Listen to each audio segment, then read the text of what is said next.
కారణం భర్త పట్ల భయము కలిగి లేకపోవడము. నీ భయం లేదా? ఏమన్నా దేవుడు అంటే భయం ఉంటుందా లేదా? మనకి మగాళ్ళని అడుగుతున్నారు, దేవుడు అంటే మనకి భయం ఉంటుందా అండి? లేదా? ఉంటుంది, ఉండాలి మనకి, మగవాళ్ళం కాబట్టి. అలాగే స్త్రీలకు కూడా భర్తల పట్ల భయము కలిగి ఉండేటట్లు చూసుకోవాలి అంటే నువ్వు భయపడాల్సిందే నీ భర్తకు. నువ్వు నీ భర్తకు లొంగితే, లోబడితే దేవునికి లోబడినట్టు లెక్క. దేవునికి లోబడి, మరి అలా లోబడిన వాళ్ళు ఎవరన్నా ఉన్నారా అంటే ఉన్నారు. ఒక విషయంలో తప్పు చేసినప్పటికీ కూడా అద్భుతమైన స్త్రీ శారా గారండి. పేతురు గారు రాసిన మొదటి పత్రిక 3వ అధ్యాయం చూడండి. 3వ అధ్యాయము 5వ వచనం. అటువలే పూర్వము దేవునిని ఆశ్రయించిన పరిశుద్ధ స్త్రీలను తమ స్వపురుషులకు లోబడి ఉండుట చేత, లోబడి ఉండుట చేత తమ్మును తాము అలంకరించుకొనిరి. ఆ ప్రకారం అలంకరణ అంటే ఏంటో మనకు తెలుసండి. ఆడవాళ్ళు బాగా అలంకరించుకుంటారు. స్త్రీ అలంకార వస్తువు అని చెప్పవచ్చు. అలంకరణ స్త్రీ చేసుకుంటేనే అందంగా ఉంటుంది. వెరీ గుడ్, కాదనట్లేదు. అయితే అసలు స్త్రీకి అలంకారం ఏమిటో తెలుసా అండి? స్త్రీకి అలంకారం ఏంటో తెలుసా? భర్తకు లోబడి ఉండటం. ఏమంటున్నాడు? అటువలే పూర్వము దేవుని ఆశ్రయించిన స్త్రీలు, పరిశుద్ధ స్త్రీలు తమ స్వపురుషులకు లోబడి ఉండుట చేత,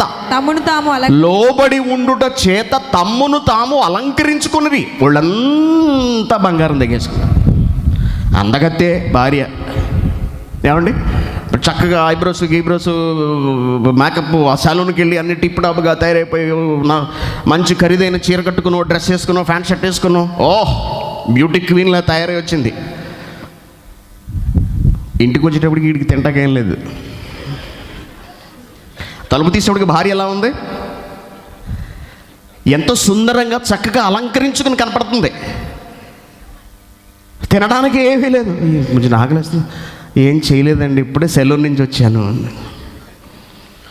అప్పుడు భర్త కంటికి ఎలా కనపడుతుందో తెలుసా అండి? భర్త కంటికి ఎలా కనపడుతుందో తెలుసా అండి? తేడా వచ్చిన ఎక్కడ ఉందో? సామెతల గ్రంథము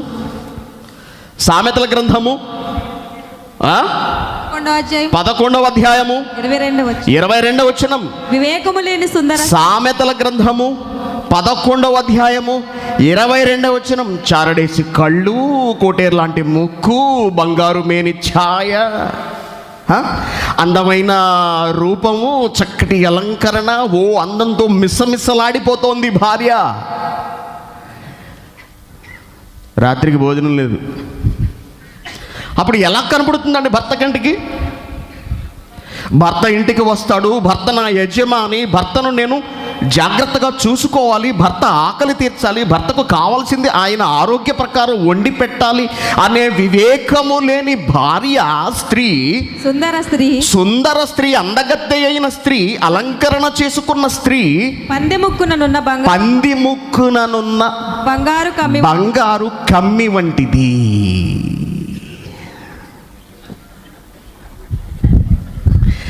నేను ఇంకా నయ్యం చంపేద్రి పట్టుకు నన్ను, నేనే అనలేదండి బాబు, బైబిల్లో ఉంది అది. పంది ముక్కుననున్న, పంది ఏం తింటుంది? మన ఇంటి దగ్గర పంది ఏం తింటుందండి? దాని ముక్కుకి ఏముంటాయండి అసలు? అవునా? పంది ముక్కుకి బంగారం ఉంటే ఏంటి? లేదా పందికి నెక్లెస్ వేసుకుంటే ఏంటి? పంది లిప్స్టిక్ వేసుకుంటే ఏంటి? లేకపోతే పంది వడ్డాణం పెట్టుకుంటే ఏంటి? అది పంది. పందెది. పంది ముక్కుననున్న వివేకము లేని సుందర స్త్రీ, పంది ముక్కుననున్న బంగారు కమ్మే. మీరు చాలా అదృష్టవంతులండి. దేనికి? మంచి అందమైన భార్యను దేవుడు మీకు ఇచ్చాడు అనగానే మనకి టక్కన ఏం కనపడుతుంటుంది? వాడి కంటికి వేరుగా కనపడుతుంటే మన కంటికి నిజస్వరూపం కనపడుతుంటుంది. దేవుని పిల్లలారా, కుటుంబ వ్యవస్థలు విచ్ఛిన్నం అయిపోవడానికి కారణాలు చెప్పుకొస్తున్నాడంటే దేవుడు. సుందరమైనటువంటి వివేకము లేని స్త్రీలు, భర్తకు లోబడని స్త్రీలు, భర్తలను పట్టించుకోని స్త్రీలు, భర్త మాటకు లొంగని స్త్రీలు, భర్తని కాలి కింద చెప్పులా చూసే స్త్రీలను నేను చూశాను. ఎంతోమంది నా దగ్గరకు వచ్చి, అబ్బో ఈయన అండి, ఈయన అసలు మాట వినరు, ఈయన సంగతి మీకేం తెలుసు అంటారు. నేను నా ముందే భర్త నిలబెట్టి, అతను ఎంత బాధపడతాడు, ఎంత బాధపడతాడు నీ భర్త. అతనికి అవమానం తీసుకురావడం కాదా? 10 మందిలో నీ భర్తను అవమానిస్తున్నావు. నువ్వు ఎవరిని అవమానిస్తున్నావో తెలుసా? సాక్షాత్తు క్రీస్తుని అవమానిస్తున్నావు. కారణం, పురుషునికి శిరస్సు ఎవరు? క్రీస్తు. క్రీస్తుని అవమానిస్తే ఆ అవమానం ఎవరికి వెళ్ళిపోతుందో తెలుసా? సాక్షాత్తు తండ్రి అయిన దేవునికి కారణం, క్రీస్తుకు శిరస్సు ఎవరు? తండ్రి, దేవుడు. దేవుని పిల్లలారా, సహోదరి మండలారా, నా తల్లులారా, నా చెల్లులారా, మీరు చాలా కీలకమైన బాధ్యతను కలిగి ఉన్నారు. తెలీదు స్త్రీలకు ఆ సంగతి. పురుషునికి సాటి అయిన సహాయం అనే అత్యంత కీలకమైన బాధ్యతను స్త్రీలు కలిగి ఉన్నారండి. మీరు సేవ చేస్తున్నది, మీరు పరిచర్య చేస్తున్నది ఎవరికో తెలుసా అండి? సాక్షాత్తు దేవుని కుమారుడికండి. సాక్షాత్తు దేవుని కుమారుడికి. మీ భర్తను కళ్ళల్లో పెట్టి చూసుకోండి, పరలోకం వెళ్ళిపోతారని చెప్పాడు. ఏం చేసిందని శారా? ఏం చేసింది శారా?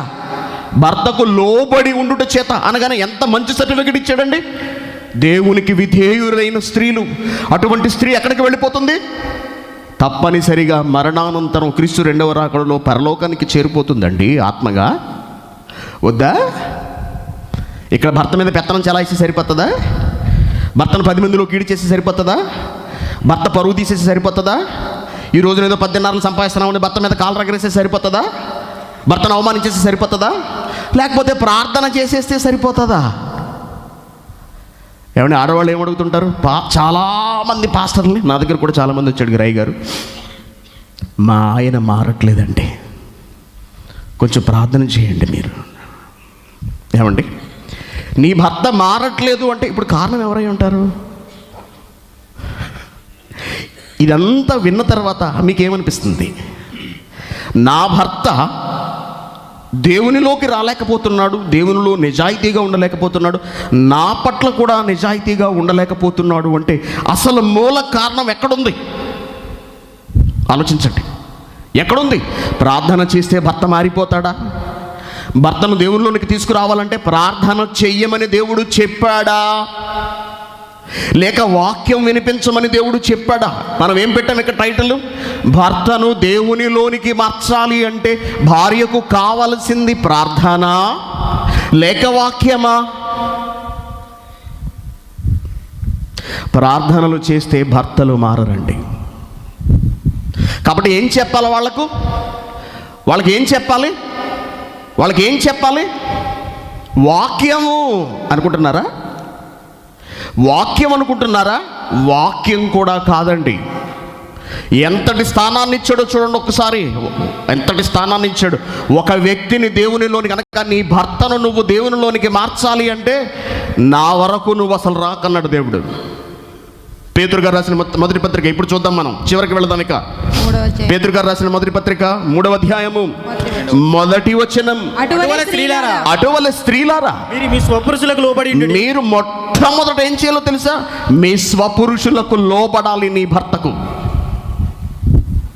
అందువలన వారిలో ఎవడైనను వాక్యమునకు అవిధేయుడైతే, వారు భయంతో కూడిన వాక్యమునకు అవిధేయుడు అనగా దేవుడికి భయపడనివాడు, పట్టించుకోనివాడు, భార్యను పట్టించుకోనివాడు, కుటుంబాన్ని పట్టించుకోనివాడు, శుభ్రంగా తిని తిరిగేవాడు, బాధ్యత లేనివాడు మారట్లేదు. అసలు ఎంత చెప్పినా, ఎంత ప్రార్థన చేసినా మారట్లేదు.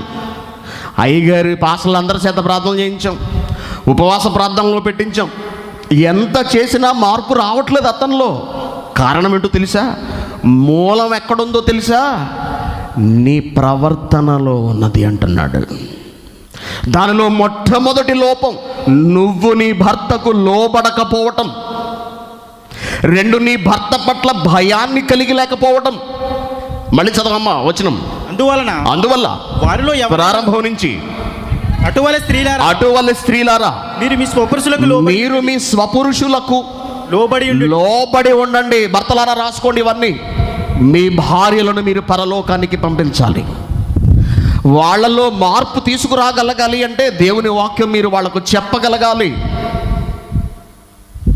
నువ్వు నా పట్ల ఇలా ప్రవర్తిస్తున్నావు, నీ ప్రవర్తన బాగోలేదు, నష్టం నీకే అని మీరందరూ మీ భార్యలకు చెప్పండి.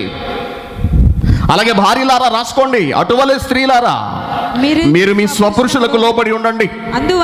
అందువలన వారిలో అనగా పురుషులలో మీ భర్తలలో ఒకవేళ ఎవరైనను వాక్యమునకు అవిధేయులైతే వారు భయముతో కూడిన మీ ప్రార్థన అనలేదు, భయముతో కూడిన మీ ప్రార్థన అనలేదు, భయముతో కూడిన వాక్యం చెప్పడం అనలేదు, భయముతో కూడిన మీ పవిత్ర ప్రవర్తన చూసి, మీ ప్రవర్తన చూసి వాక్యం చెప్పాల్సిన అవసరం లేకుండానే తమ భార్యల మీ నడవడి వలన మీ భర్తలను దేవునిలోనికి రాబట్టవచ్చు. నువ్వు ప్రార్థన నాకు విషయం చెప్పకస్సలు అన్నాడు. ఏ విషయాన్నైనా నాతో చెప్పమనే దేవుడు కుటుంబ విషయానికి వచ్చేటప్పటికి భార్యనే గద్దిస్తున్నాడు. మొట్టమొదట నువ్వు నీ భర్తకు లోబడట్లేదు, అందుకే వాడు అలా తయారైపోయాడు. నీ భర్తను నువ్వు లెక్క చేయట్లేదు, నీ భర్త పట్ల నీకు భయం లేదు, అందుకే వాడు అలా తయారైపోయాడు. వాక్యానికి అవిధేయుడైపోయాడు. అంటే నీ భర్త కఠినంగా మారిపోయి దేవుని మాటకు లోబడక నరకానికి వెళ్ళిపోతే నిన్ను కూడా దేవుడు నరకానికి తోసేస్తాడు. వాడు అలా తయారవడానికి కారణం భార్య. మీ భర్తలకు లోబడి మీ స్వపురుషులకు లోబడి ఉండండి. 10 మందిలో తీసేస్తారండి అంతే మాట భర్తను. మీకెందుకు మీరు ఊరుకోండి, మీరు మాట్లాడకండి, మాకు తెలుసు. భర్తను ఎదిరించేసి మాట్లాడుతుంటారు ఆడవాళ్ళు, మండిపోతుంటుందండి నాకు చూస్తుంటేనే. ఏమనుకుంటున్నారు? కుటుంబ వ్యవస్థ దేవుడు నిర్మించిందండి. కుటుంబ వ్యవస్థ పైన పిల్లల భవిష్యత్తు ఆధారపడి ఉంది. పిల్లలను క్రమశిక్షణలో పెంచుకోవాల్సిన బాధ్యత తల్లిదండ్రులు ఇద్దరి పైన ఉంది. నువ్వు నీ భర్తకే లోపడవు, రేపు నీ కొడుకుని లెక్క చేస్తాడా? భయముతో కూడిన మీ పవిత్ర ప్రవర్తన చూచి వాక్యం అవసరం లేదు అంటున్నాడండి. భర్తను మార్చుకోవడానికి వాక్యం చెప్పాల్సిన అవసరం లేదు, ప్రార్థనలు చేయించాల్సిన అవసరం లేదు, నువ్వు తిండి మానేసి ఉపవాస ప్రార్థనలు చేయాల్సిన అవసరం లేదు. భయముతో కూడిన మీ పవిత్ర ప్రవర్తన, నీ ప్రవర్తన నీ భర్త పట్ల ఎలా ఉంది? లోబడుతున్నారా? విధేయత చూపిస్తున్నారా? కంటికి రెప్పలా భర్తను కాపాడుకుంటున్నారా? ఆయనకి కావలసిన పరిచర్యలు సపరిచర్యలు చేస్తున్నారా? ప్రార్థన మాత్రం చేస్తున్నారా? భర్తకి తిండి పెట్టదు, భర్తను పట్టించుకోదు, బైబిల్ పట్టుకుని వెళ్ళిపోతుంది అనుకోండి, ఎలా ఉంటుందండి? ఆదివారం అయింది నేను చర్చికి వెళ్ళాలి, ఏమే ఆకలేస్తుంది నాకు అన్నాడు అనుకోండి. ఆదివారం అయింది నేను చర్చికి వెళ్ళాలి, మరి ఇక్కడ భర్త పరిస్థితి ఏంటి? భర్తకి తిండి పెట్టవా? భర్తకి తిండి పెట్టవా? ఏమంటున్నాడు? అస్సలు నాకు చెప్పకండి అంటున్నాడు దేవుడు. వాక్యం కూడా అవసరం లేదు, నీ భర్త నిన్ను చర్చికి వెళ్ళొద్దంటున్నాడు. నువ్వు చర్చికి వెళ్ళడానికి వెళ్ళలేదు, మొద్దుండి పెట్టట్లేదు, నువ్వు చర్చికి బయలుదేరావు, కూర్చో నోరు మూసుకుని లోపల వడచేయి అన్నాడు అనుకోండి, పోరా నా కుక్క అని వచ్చేయడం కాదు. మారు మాట్లాడకూడదు అక్కడ. నీ భర్త వద్దన్నాడా, ఆగిపో అంతే అక్కడ అన్నాడు.